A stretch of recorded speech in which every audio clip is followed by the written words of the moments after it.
Hey, what's going on, everybody? It's been a few days since come in front of you to talk about some good old sports stuff. So how's it going, sports fans? We had the Super Bowl that concluded the NFL season last night. Definitely going to talk about that. Also have to talk about the NBA trade deadline because had some interesting moves that happened. So I kind of want to give you my thoughts on that as well. Some moves that may change my mind about certain teams. Also, some teams I feel like who were kind of on my favorites list made some moves that I did like. So I'm going to talk about that. Also, talk about a couple of teams who I feel like may have dropped the ball with the trade deadline, whether they didn't make a move, made a questionable move. We'll get into all that. Like I said, we'll talk about the Super Bowl as well. I mean, I'm sure you know by now, but the Chiefs won it. Super Bowl 57, 38 to 35. So definitely I give them a lot of credit. Like I said, deep dive into that game. Talk about the holding call that I feel like became a big story after the game. So, as you trickle in, make sure that you do leave a comment. I mean, also like and subscribe, of course. Got to do that. But leave a comment. If I'll pull your message up, interact that way. Can also let you drive the conversation a little bit. So you can throw questions in there, your opinion. It's all good to me. We'll just see where it goes. So before I get into the Super Bowl and all that, I'll kind of leave that for last because that was the most recent event, as well as probably the biggest event. Let's talk about this trade deadline because there a lot of interesting moves were made. Now, whether they made the teams better or not, I will kind of go into that. I'm not going to talk about every move because some moves were, minor moves with like back of the rotation type of guys, or they were moved to teams that don't necessarily, I guess, move the needle in terms of legit contender or anything like that. So we're going to leave those out of the way. Now, I will talk about a move as well that may not involve top tier teams, but I do think the move was interesting. But we'll get into that later on. But the first move I definitely want to talk about Kyrie, which feel like uh, once that move was made, that was kind of seen as possibly being the biggest move that was going to be made. Now we later learned that that definitely wasn't true because there was a certain other player who got moved and you know definitely dwarfed over, I guess, the impact that Kyrie Irving's move possibly was going to have. So um, let's look at all this. Hold on a second. All right, so Kyrie gets moved to the Mavs. We understand what went on in Brooklyn. Some of the off the court stuff, even on the court, it didn't mesh well at times. So we kind of knew that the end was near for Kyrie Irving being in Brooklyn. It was just a matter of where was he going to go, who would want him, what would Brooklyn get back for him. Now, like I said, he went to the Mavs, so Mark Cuban pulled the trigger on that one. The Nets did get back, Spencer Dinwiddie, who was a former Net, who I believe was moved out in order to make room for Kyrie, I believe. But Dinwiddie,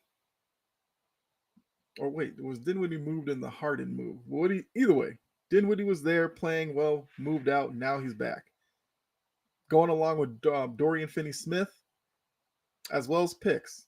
Now we know that Brooklyn's kind of, lost a lot of draft capital from a lot of these moves. They've recovered some of that. I think in terms of this deal with a player of Kyrie's magnitude, I feel like Brooklyn did okay in the deal. They got back, like I said, Dinwiddie, Finney Smith. Finney Smith is a wing defender. He's got good size. He's like what 6'8". He can shoot the three, so he can spread the floor. You also will need a guy like that when you're dealing with some of these teams in the East, where you're looking at uh, Tatum, Harden, these guys out on the perimeter. Dorian Finney-Smith can fit that role perfectly. What's going on, Coach Dante? Appreciate you tuning in. There's the Dinwiddie aspect, where if the Nets could get back the Dinwiddie that they had before, he gives them a reliable scorer, which will have to make up for Kyrie's production. He's also a guy who, I guess, when you're in a pinch, could run the point for you. Get the offense going, make plays at the top there. The picks, like I said, recovers a lot of the capital that the Nets had lost over the past few years. So I like that deal for them. The question is now going to be with Kyrie in Dallas with Luka, can the two of them mesh together? I actually think it might work. But if it doesn't work, it will be because of Kyrie Irving, most likely, because we've seen this. We saw this when he was in Cleveland. He was playing well. LeBron came back. After a few years, we started hearing rumblings about, Kyrie not necessarily wanting to stay there. Ultimately, he leaves. He goes to Boston. We all know about everything there. Boston kind of did everything to pave the way for him to lead that team into its new generation with, himself. They had Gordon Hayward there, a young Tatum, young Brown. Kyrie didn't necessarily like that because he was hurt. We saw young Brown and Tatum lead that team to the Eastern Conference Finals, and reportedly, Kyrie was a little jealous of it or whatever. So he moves on from there. Gets to Brooklyn. We were told he and KD, great friends. Brooklyn's where they wanted to go. They then brought in Harden. Seemed like they had their big three. Harden didn't like the fact that Kyrie was a part-time player. So he left. And, look where we are now. Kyrie's now gone. So, you look at this from Brooklyn's perspective. This is not the first big three that they've tried that didn't really work out. We know years ago, Celtics and Nets made that deal. They had Pierce, Garnett. Who else did they take? There was a third one because they didn't take Ray Allen. Did they get Rondo or something? Oh no, I think it was just the two of them. Sorry, it was just the two of them. But that was supposed to be, the KG Pierce era where they're going to bring them a championship. That lasted about 2 snaps. This iteration of Kyrie, KD, and Harden lasted even less. They flipped Harden for Ben Simmons, but we already know about Ben Simmons' issues, so that was never going to work. So now Kyrie's in Dallas. We'll have to see. So far I think it's been a good matchup between the two of them. The reason why I think Kyrie should work in Dallas now, like I said, is whether or not Kyrie sees himself there long term, whether or not even Mark Cuban wants to bring him there long term, or is this just a trial effort to see how Kyrie fits with Luka? Luka, as we know, he's very ball dominant. I just feel like with the previous roster that he had, he felt like he had to do so much because there wasn't necessarily a consistent number 2 guy game in and game out. Some games you'd get good Dinwiddie. Other games would be Hardaway Jr. You'd get the rare Bullock game in there. Christian Wood. At least with Kyrie Irving, we know. There's one thing that Kyrie likes to do on the basketball court: play offense. So if you double team and push Luka back towards midcourt, he now has a guy in Kyrie who can kick it out to, who will be single covered or may find some open shots out of that. where he can knock down a three, depending on who is now switched onto him. Well, I mean, most players in that situation might be a big man or a 4 or 3 or something like that. Switches over to him, he can now break them down with the dribble, get into the lane. So working off of Luka, Kyrie might be maybe the best option Luka's had. Is whether or not the two of them can create that, I guess, chemistry and all that in such a short period of time, especially with the All-Star break coming up soon. So I think from Brooklyn's case, they did fine moving on from Kyrie. It's probably more about addition by subtraction because of everything that's gone on since it's been there. For Dallas, it's a substantial upgrade in terms of the number 2 person behind Luka. Of course, it's going to be something that we monitor both ways. The next deal I want to talk about, staying in Brooklyn. This one was kind of surprising to me, to be honest with you.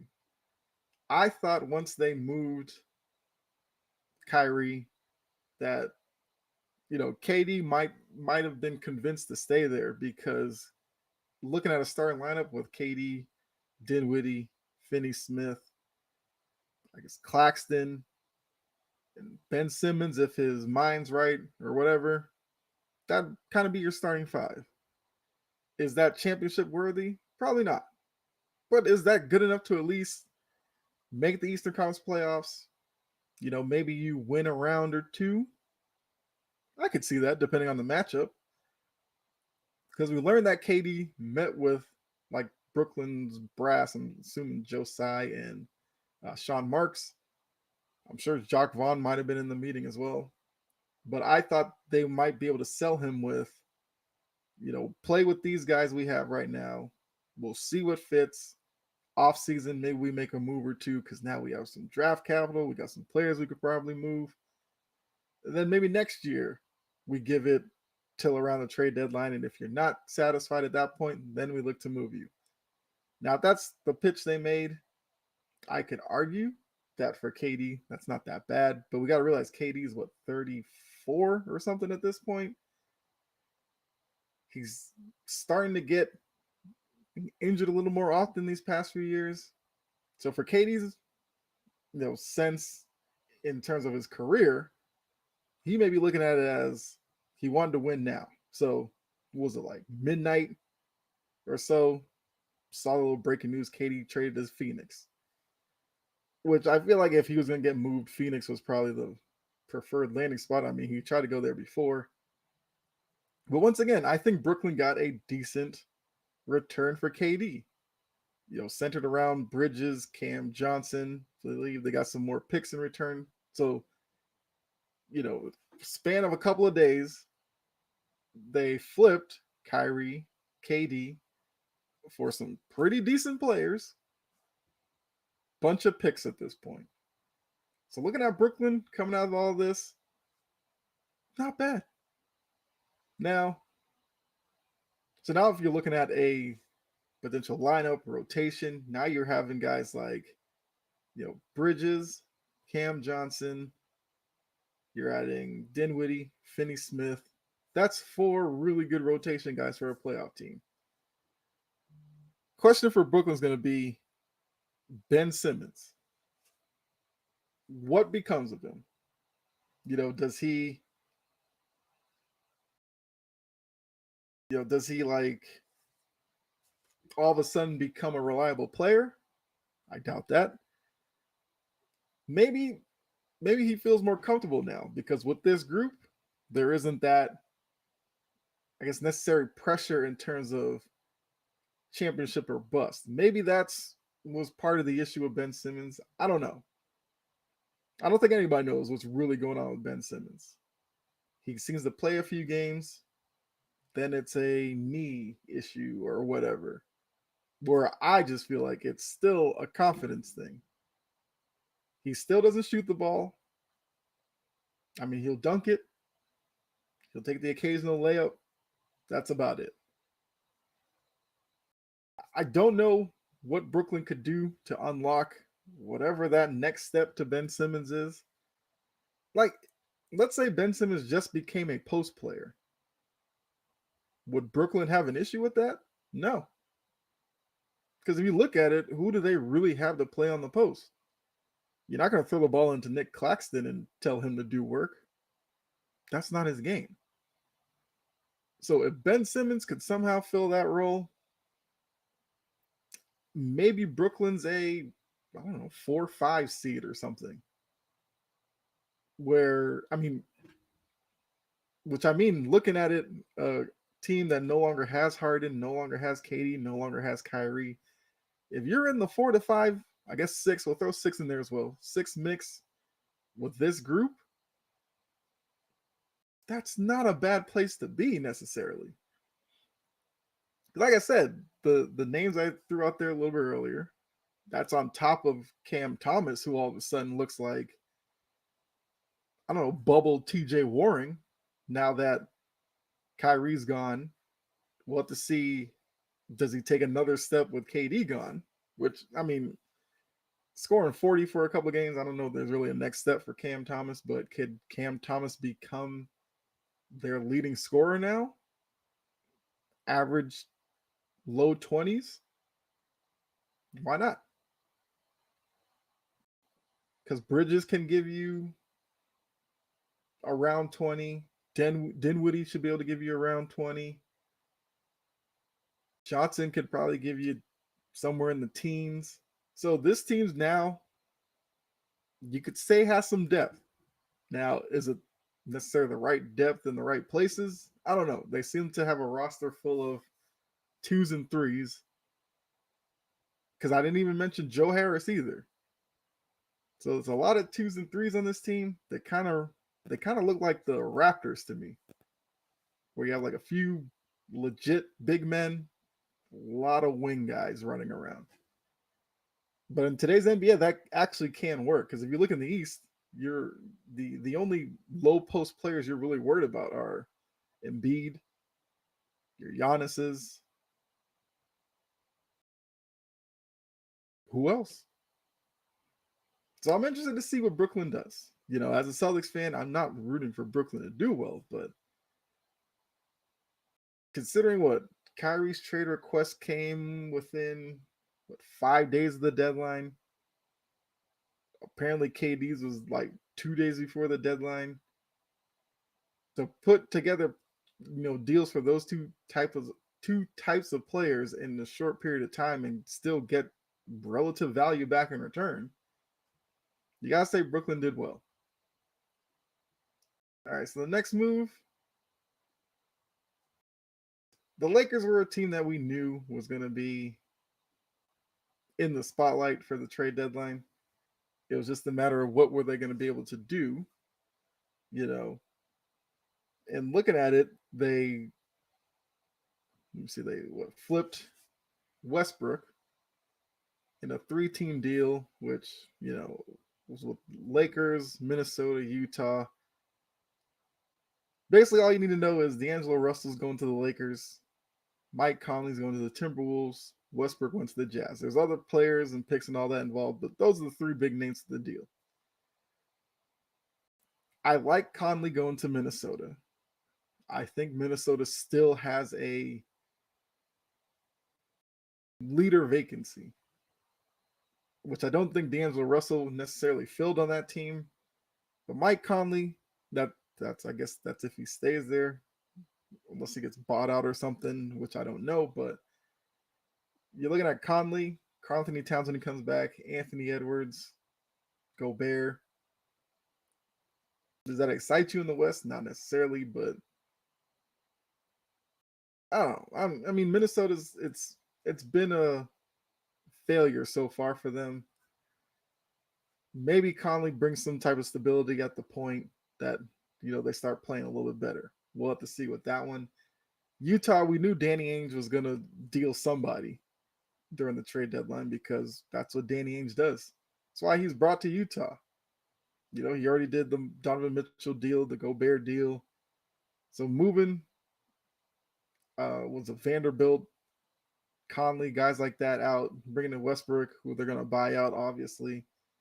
They will now get that Westbrook his contract off their books, which will benefit them in the offseason.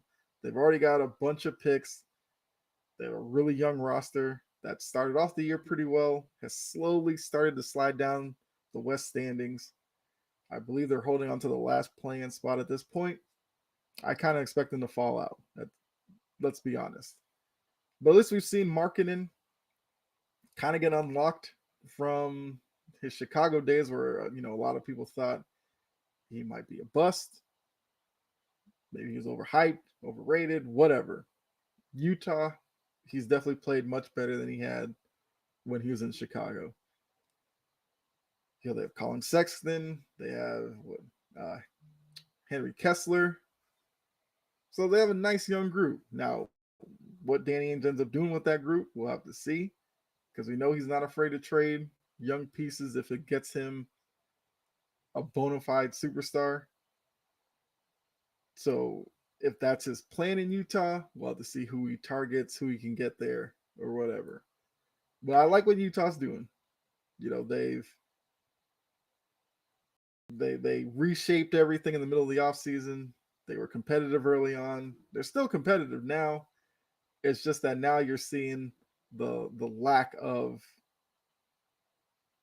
probably like an A player on that Utah roster is starting to show up over the last few weeks as they sliding down, like I said. So I like this move for each of the teams. Now for Westbrook, the question is going to be, once he gets bought up by Utah, where does he go?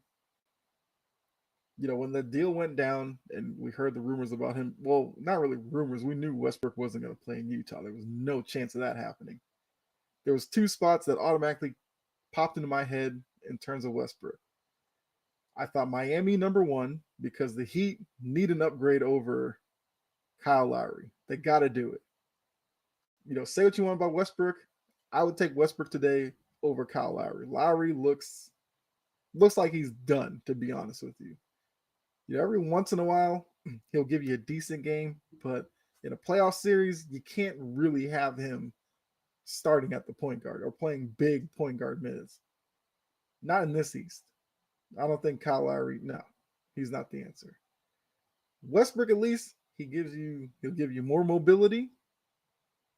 I mean, the shooting aspect, not there, but at least in terms of the energy, the effort, and all that, he'll give you way more than Lowry does. So I feel like that's probably the number one spot to look for, Westbrook possibly going.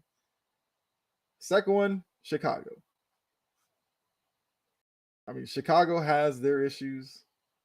I probably thought they were going to do a little bit more during the trade deadline. But if you bring Westbrook onto that team with a DeRozan, LaVine, Vucevic, Patrick Williams, what does that do in the East?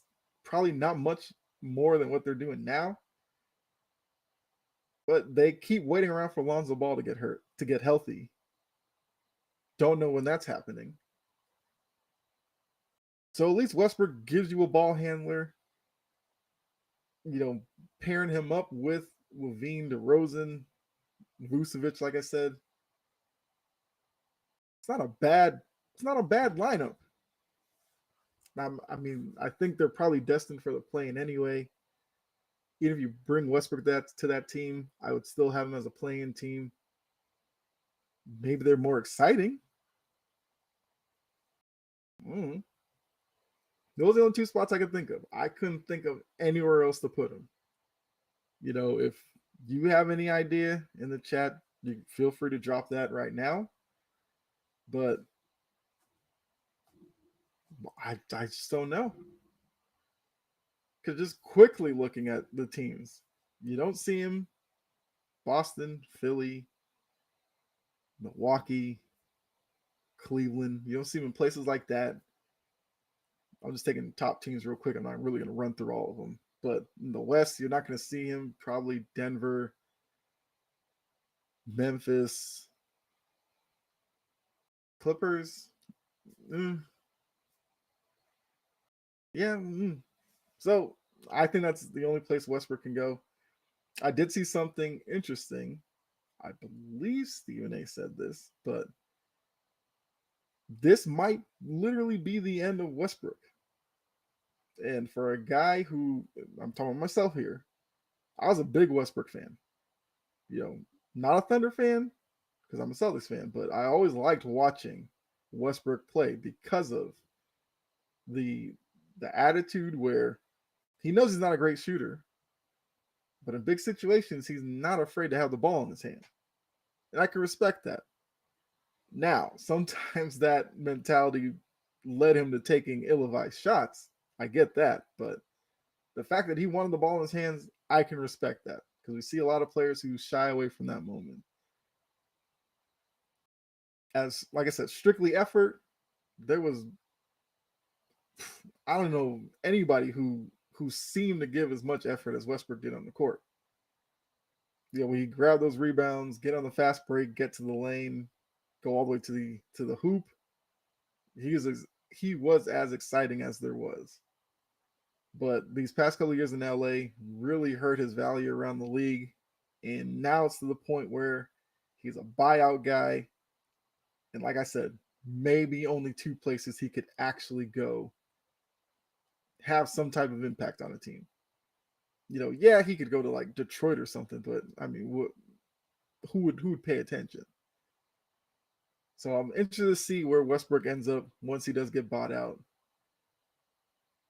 Like I said, I haven't really seen a lot of rumors. I think there was one rumor about Chicago being somewhat interested. Other than that, I'm not really hearing a lot about Westbrook. Let's see. Yeah, so I already answered that one. Where will Westbrook end up? Another interesting move. The Clippers. They got Eric Gordon. This one I don't know because the Clippers made some other moves as well. You know, they moved on from Reggie Jackson, which I guess maybe Gordon is I guess seen as an upgrade to Reggie Jackson in the Clippers' eyes. Not sure. I think for Eric Gordon, it's just that he's out of Houston. It's been like what 3, 4 seasons where he kept hearing like Gordon possibly getting traded or something. Now, John Wall did get traded back to Houston, which John Wall's probably gonna get bought out as well. And that part of it is I don't want to say funny because I don't want to laugh at John Wall's situation, but it is a little funny though that he was in Houston after the Washington stint. Was I don't think he was ever healthy in Houston. Moves on. First chance the Clippers get, they send him right back. And I actually thought John Wall was probably going to work in LA. Now it's been a couple of weeks since I'd seen the Clippers play, so apparently something definitely changed at that point. Now Eric Gordon, he gives you I guess a 3-and-D element. He probably gives you some insurance on those nights where Kawhi probably needs some rest because you know Kawhi, he needs his load management. So Eric Gordon definitely can fill in there. You know, when everybody's playing, Kawhi, Paul George, you know, Gordon gives you I guess he'd be their sixth man at that point, but a sixth man who can come in, hit open shots, you know, he can make plays defensively. He's not a cone. So maybe it's a slight upgrade for the Clippers there. I mean, I do wonder what this Clippers team will they ever actually reach the potential that they possibly have? Because if you look at Kawhi and Paul George, that's a pretty good like wing combo in the league. It's just that I don't know Kawhi. We just don't know. Because if I remember coming out of San Diego State, Kawhi had a lot of concerns about the knee. I believe I remember hearing possibly arthritic and all that. And for the most part, his NBA career has been kind of marred with injuries recently. So, can the Clippers kind of stay relevant till the playoffs and then hopefully, I guess, ramp up Kawhi's minutes, Paul George and all that. Could they be a threat in the West? I I mean, to be honest with you, I think they could. The West is I feel like it's not as solid as the East. I think a lot of teams in the West have question marks. Denver, it's Michael Porter Jr. Because I will continue to say I think Porter Jr. is probably the most important player to the Nuggets because of his ability to create off the dribble, his ability to shoot, and he has size. So if he's on the court, Denver's a dangerous team. When he's off the court, you just notice that he's not there. And that's with Joker, Jamal Murray. Porter Jr. is their most important player to me. Look at Memphis. Just watched Memphis play the Celtics yesterday. And a lot of the issues I've had with Memphis still there. Ja's their most dynamic player. Ja still is not reliable shooting from the perimeter. So yeah, for like 3 quarters, Ja Morant could get to the basket anytime he wanted. Celtics made an adjustment, forced him to take a few threes and deep twos. He couldn't hit any of them. Once that happened, Memphis's offense completely broke down. Memphis did get Luke Kennard out of this, so maybe Kennard helps there. He's a guy who's a spot up, 3-point shooter and all that. Like I said, with that game yesterday, when Ja did kick it out to guys like Dillon Brooks or Aldama, Jaren Jackson. Can they all knock down a three? Yeah, but how confident are you in that? Not really. Probably Aldama the most, but I don't know. Memphis is a good team, yes. But I do worry at times when the games get close, late in the game. Can Ja, who's the coach? Jenkins, can they put together plays to get them buckets without it being a, Ja driving into like 2, 3 guys in the lane, trying to kick it out to a Dillon Brooks, who Dillon Brooks defensively is a plus. Offensively, inconsistent. You don't know. He may do that in a playoff game, and Dillon Brooks might go 0 for 7 from 3. You never know. Next game, he might go 2 for 6, but those 2 threes will be important. So the questions with Memphis for me are the surrounding characters around Ja, whether or not they can step up in a playoff series. Because Memphis, we already know they feel like they are finals or bust at this point. You want to throw other teams like the Kings? What's the question marks with the Kings? I don't know, how much do we buy into this team? The Kings haven't been relevant in a while. They're really good offensively. Pretty much as good as they are offensively, they're that much suspect defensively as a team. But you have Fox, you got Sabonis, you got Keegan Murray. Not a bad team. Mike Brown's done really well in Sacramento this year. I just wonder if maybe Sacramento might be a year too soon in terms of looking at them as a really good Western Conference team. But I think, could they win a playoff series this year? I think they could, depending on who they go up against. But I feel like this is just a stepping stone to, potentially being a consistent playoff team for Sacramento. Who else do we look at in the West? Golden State. Golden State's been hovering around 500. Steph Curry's still out.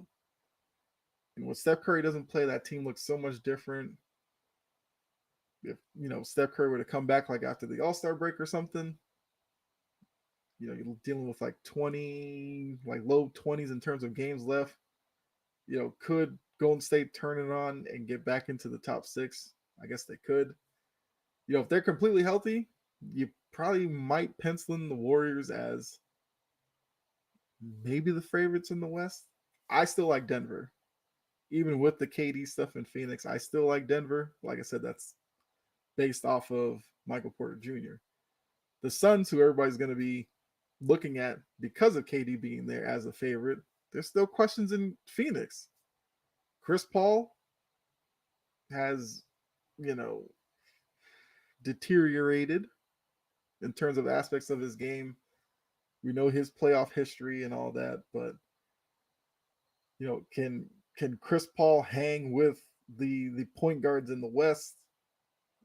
Can he keep Booker, keep KD happy offensively? Because we know, for Chris Paul, like if he has to sacrifice shots and all that, I feel like he's fine doing that.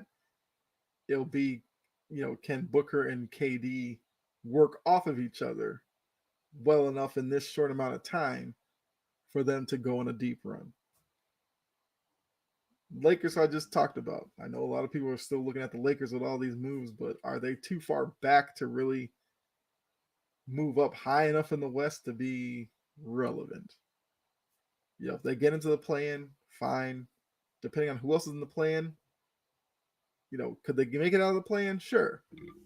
But then how confident would you be in the Lakers if they went up against a Denver or a Memphis in the first round?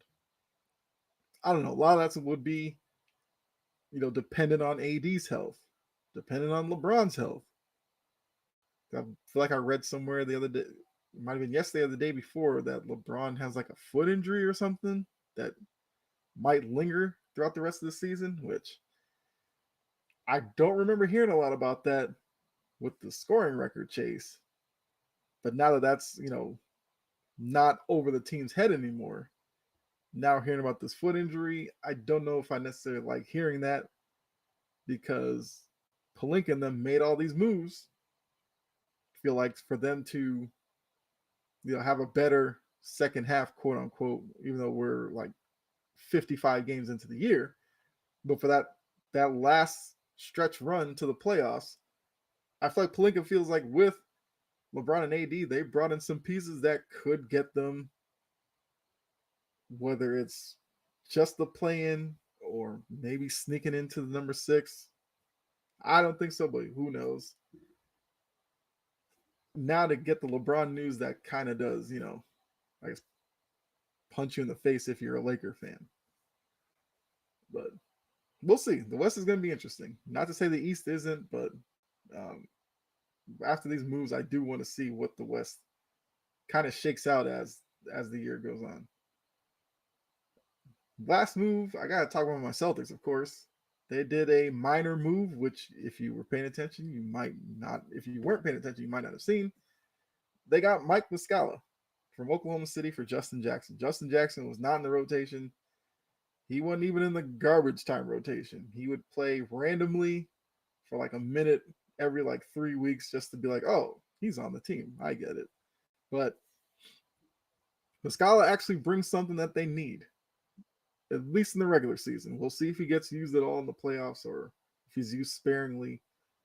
He gives them a depth big when you're talking about a room of Al Horford, who because of age can't play back-to-backs, can't do, like 3 games and 4 nights. You might get him for like one of those games, maybe 2 of them, depending on who the opponents are. But you got to manage Al Horford's minutes. Robert Williams is coming off of, well, we know with his injury history, you got to monitor his minutes as well. Luke Cornett has played great for what his role is, for the type of player he is. But we also know that he's limited in what he can do. So Muscala, at least we know he brings one skill. He can knock down a 3. Now, the couple of games he's been in Boston, that's basically all the points he scored have been on kick out, knockdown 3s. If he can be consistent with that, then I think he brings a lot of value and probably gets some playoff minutes. He might get 10 to 12 minutes, but at least it seems like he would be productive in those minutes. Since he's gotten to Boston, that's what he's done. He's found his openings, knocked down shots. He'll, if a guy's going baseline or something, he'll cut into the lane, get a little floater or a little shot in the lane there. So he fits the system definitely. Now it's whether or not he can be consistent. Because if he is a consistent 3-point shooter for Boston, then you just add him to the group with Hauser. Derek White, especially this year, has been really good from three, at least lately. Payne Pritchard's, Al Horford got to throw him in there as well. These guys who, when Brown and Tatum aren't shooting threes on their own, but break down their defender, get into the lane, and have to kick it out, you have to be ready to shoot it. So far, Muscala's done that. Well, Sam Hauser as well. I don't think I named him, but those guys will be fighting for some type of role as we get closer to the playoffs and into the playoffs to be one of those reliable 3-point shooters. So Muscala, I like the move. I remember seeing him when he played for the Hawks. He kind of did the same. He did the same in Oklahoma City as well, because Oklahoma has some guys who can get into the lane, especially with Shai Gilgeous-Alexander. They, tried to, I guess, put around him players who, working off of him could knock down shots, and Muscala was one of those guys. So it was a minor move that you would make as a top team in the East or the West, but I do think Muscala is going to bring some value to the Celtics. So the last thing with the NBA before I get into the Super Bowl and all that, biggest losers at the deadline. Because basically the teams I talked about, I felt like were winners necessarily, unless I mentioned them as a loser. But to really look at this, biggest losers to me, the Heat. I mentioned this a little bit earlier. I thought with the Heat, you had to find an upgrade for Kyle Lowry. They didn't do that through trade. They traded Dwayne Dedmon, but that was like a nothing trade. I didn't really talk about that. Didn't need to. But they had Duncan Robinson, who it seems like had fallen out of the rotation to Spoelstra. That's a guy who you probably could have moved and gotten something for. Like I said, Lowry needed to upgrade. What else could they possibly use? I don't know. I just feel like something with Miami's missing this year. And to me, I always point to Kyle Lowry, but I think there might have been other things they could have gotten. But it just seemed like Miami needed some type of roster shakeup a little bit. Bringing some like new, fresh body into that group. They didn't do it.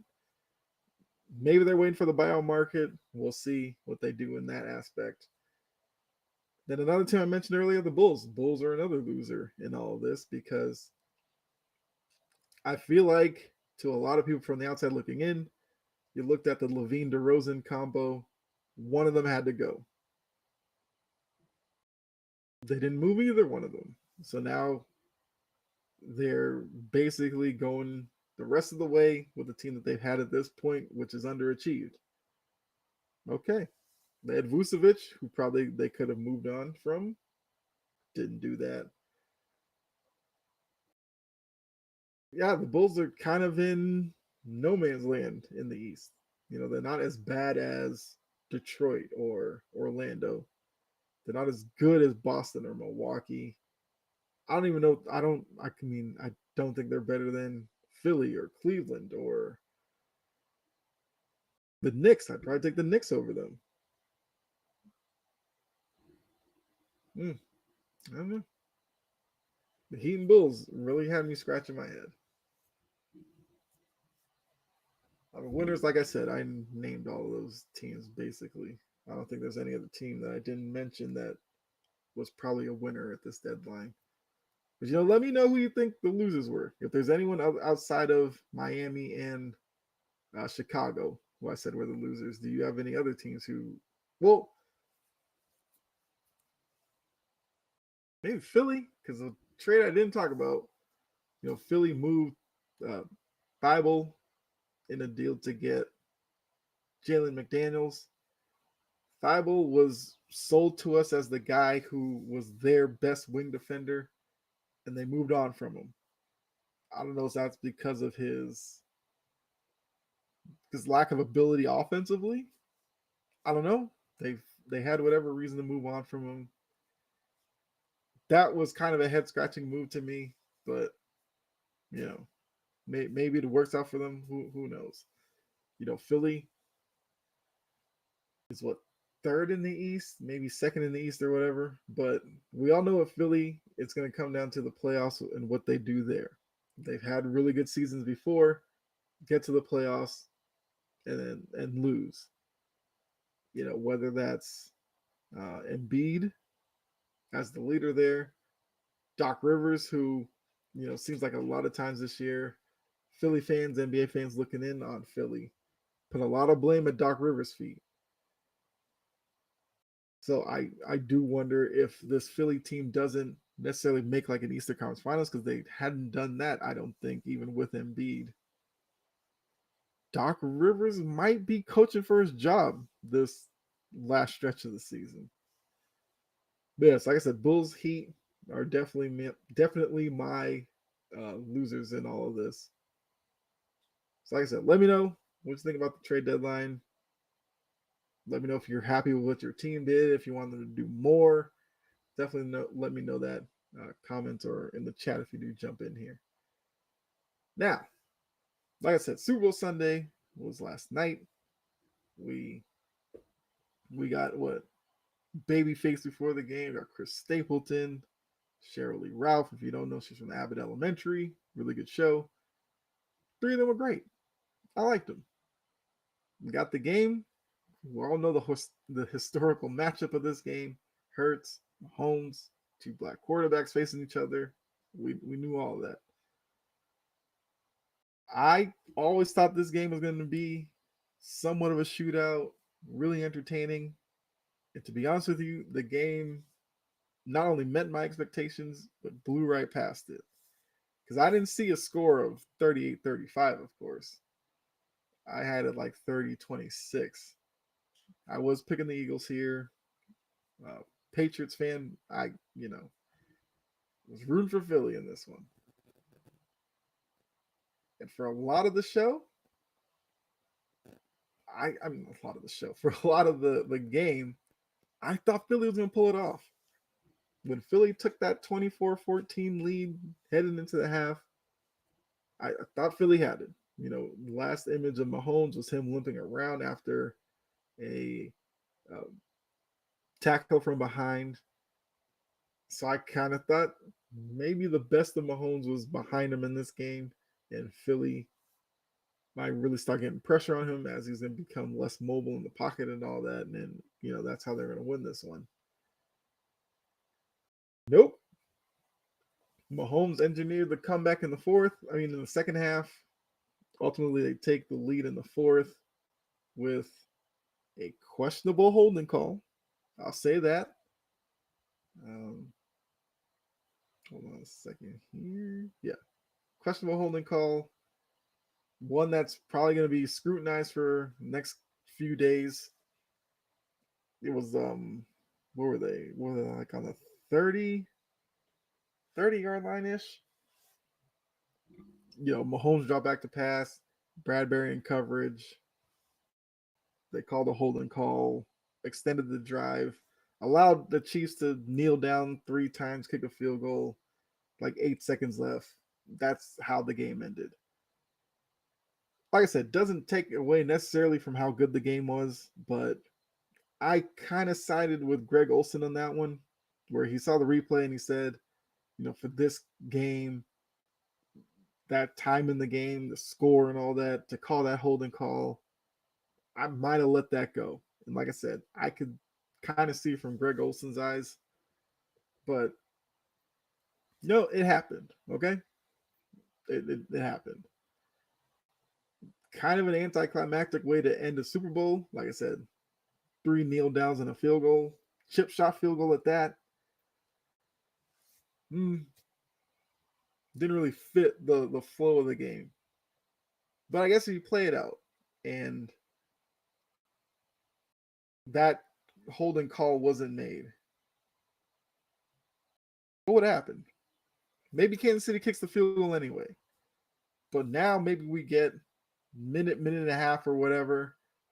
Jalen Hurts with the ball, having to drive the team down the field. A lot of people question Jalen Hurts' ability. If he could pull that off, then he comes out of this game looking really well. But we didn't get that opportunity because, like I said, the holding call. Once that happened, you knew what was going to happen.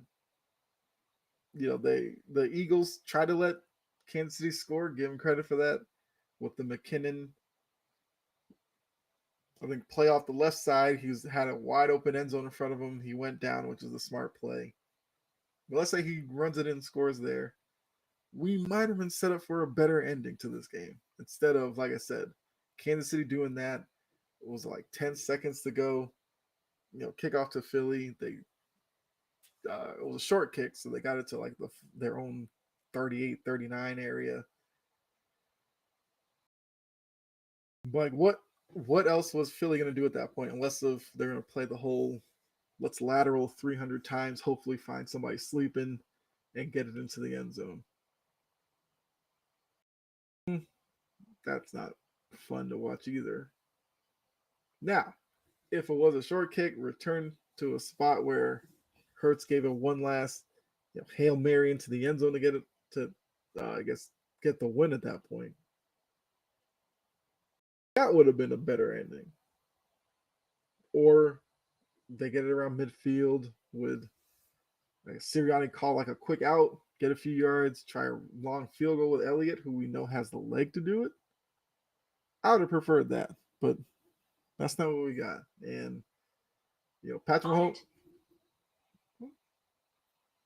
Mahomes gets MVP, which that was a given with the way that they came back in that game. You have to give it to the quarterback in that situation.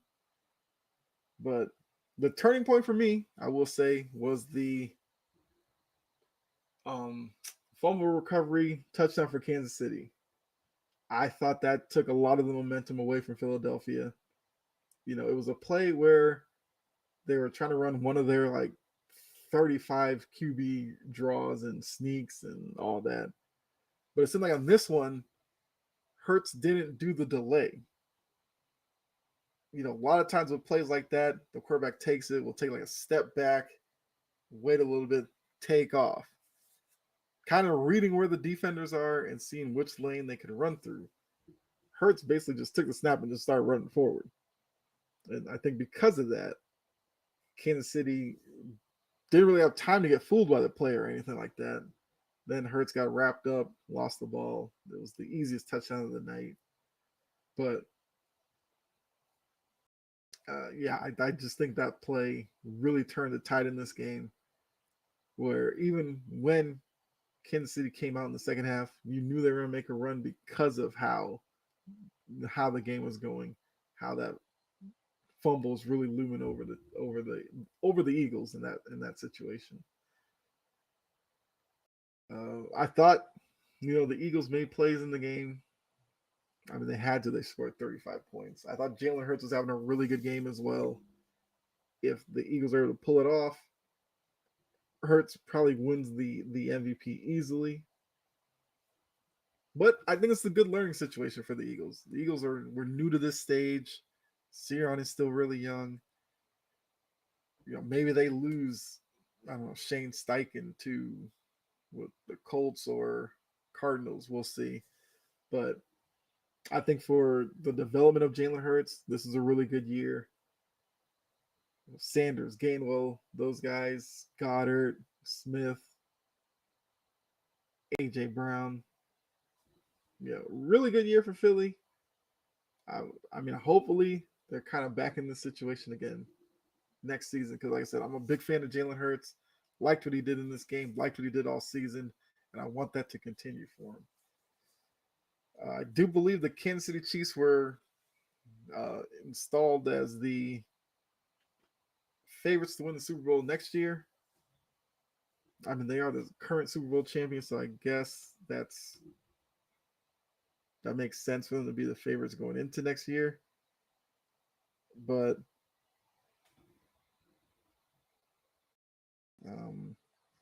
I mean, I don't know. We'll see what Kansas City looks like next season. Do they lose any more pieces? Do they make any upgrades to the wide receiver or whatever? We'll see. And I think the AFC will probably be even a little bit better next year because we know Cincinnati's not going anywhere. I mean, on paper, Buffalo's still there, but Buffalo still has to kind of show us when it matters. If when January football comes around, that they can step their level up to play against top teams in the AFC. Um, if the Jets get a quarterback with that defense, they could be better. With Bill O'Brien going into New England with the defense that they have, plus the offense that I know that he can run in New England, New England could be back in the playoffs. Um, got Lamar Jackson in Baltimore. So it's not a given Kansas City has a year like this again next year. It's not a given that they, go through the playoffs and get back to a Super Bowl. But I'm not mad with them being, the favorites going into next year. Um, I guess my question will also be between Kansas City and Philadelphia, who do you see making it back to the Super Bowl? Who's more likely between the two teams?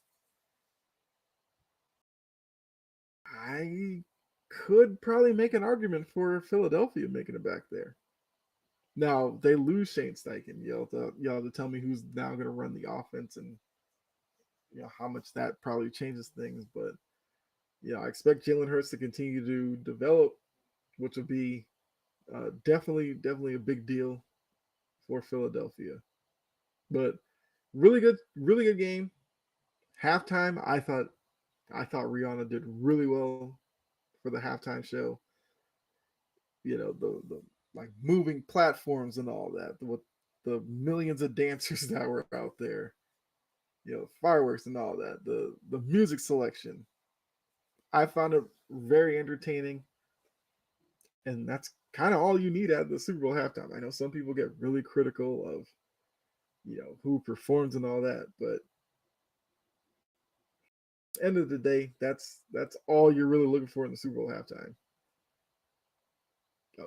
Do songs that most people probably know and entertaining people. Rihanna did both of those. We'll ask questions about who could possibly do it next year and all that, but like I said, game halftime, loved it. I know a lot of people look at the commercials. To be honest with you, no, there was some good commercials as well. I thought the Will Ferrell was that. I know it was an electric vehicle. Was it Jeep or something? Really liked that ad. I liked the one with the babies, like at the wedding or something. That was for E Trade. Yeah, E Trade. I like that commercial as well. There are a few others. I'm drawing a blank right now, but I thought the commercials were pretty good too.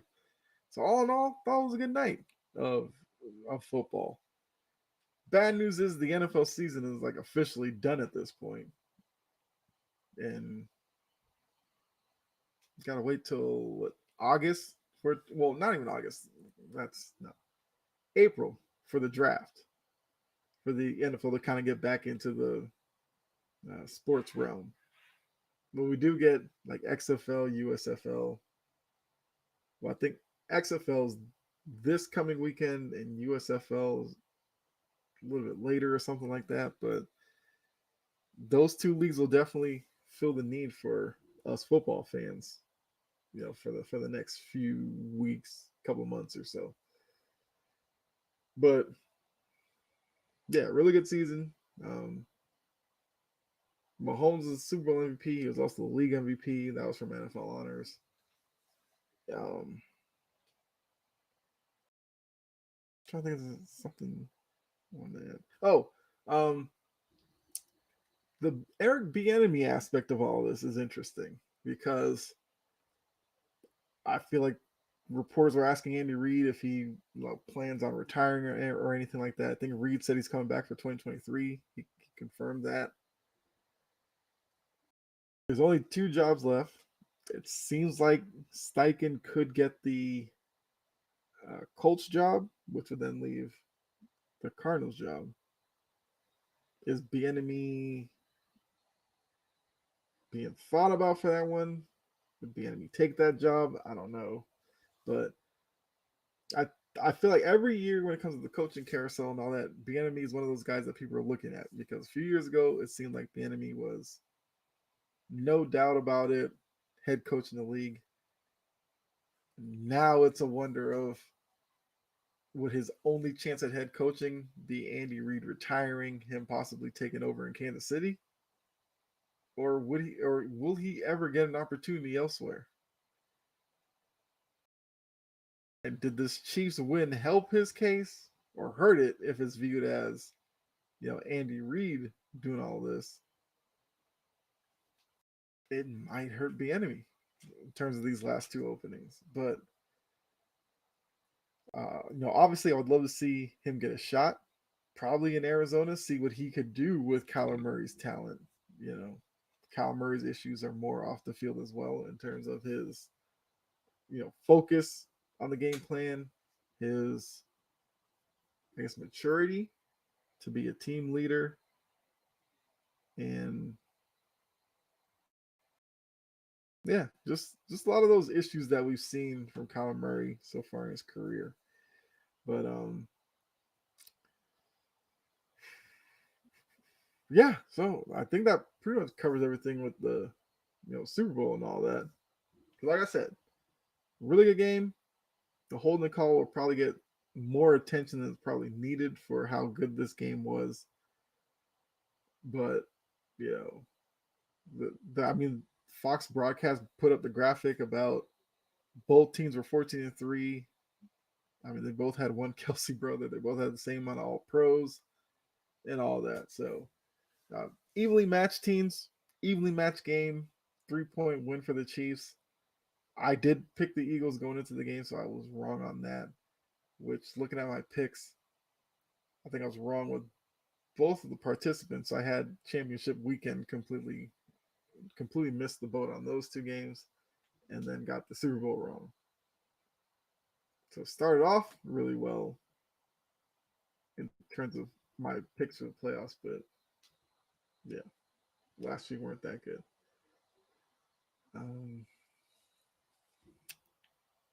Don't really think there's anything else I need to talk about on here because, like I said, went through the trade deadline, talked about the Super Bowl. I mean, pitchers and catchers, I think some of them reported today. So it'll be interesting to see how the baseball season goes. Hopefully, my Red Sox can play better. But wind it down here. Appreciate you guys tuning in.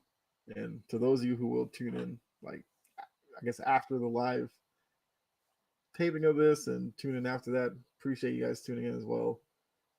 But be on the lookout for more of these episodes because, like I said, I'm been basically doing them as live episodes for the past couple of weeks. Really have fun doing this. I like, people coming in the chat, leaving comments like, Coach Dante did when he dropped by. But yeah, so make sure like and subscribe and all that. That way you'll know when I go live. I mean, for a Monday, I mean, the timing of this one's kind of weird, but had to do it because I will be on Sports Empire Network tonight as well for the Cheap Seats podcast. So make sure you follow me over there. I'll be on there with, the fellas, Gene, Jordan, Brian might not be on tonight, but be at least the three of us there. And we know we do that show like barbershop talk. So really think you guys would like that. So make sure you follow me over there. Also over on Sports Empire Network on Mondays, Tuesdays, and Thursdays. Make sure you check me out as well as the other shows on the network as well. But I'm going to try to be more consistent with these episodes as well. I'm thinking about doing another one tomorrow. I'm going to try to see if I get to the point where I could do an episode a day, if not every other day or something like that. And the gaming streams will still be part of the channel. I haven't done one in a few days as well. So be on the lookout for that as well. I'm not gonna throw out a date of when I'll do one. Not sure yet, but past couple have been fun. So, make sure you hit me up on, YouTube, Twitch, or whatever you see me going live. Make sure you do that, and who knows, maybe I'll play you or something. But thanks for tuning in, everybody. Hopefully you enjoyed the episode. If you did, like I said, hit the like button, hit subscribe. Even if you didn't, you want to hit the dislike button, you can do that as well. And then let me know in the comments what you would like for me to do for the show. But yeah, really had fun doing this one. And now NFL's over, shed that Denzel tear for it, because NFL is always, really fun for me. Could probably easily say favorite sport to watch, but now turn the attention over to college basketball, got NBA, and all that. So, um, yeah, definitely be a lot more episodes coming forward. But thanks again. Hopefully, you enjoyed the rest of your day, and hopefully, see you guys over Sports Empire Network tonight, 7 o'clock p.m., where I will be on cheap seats.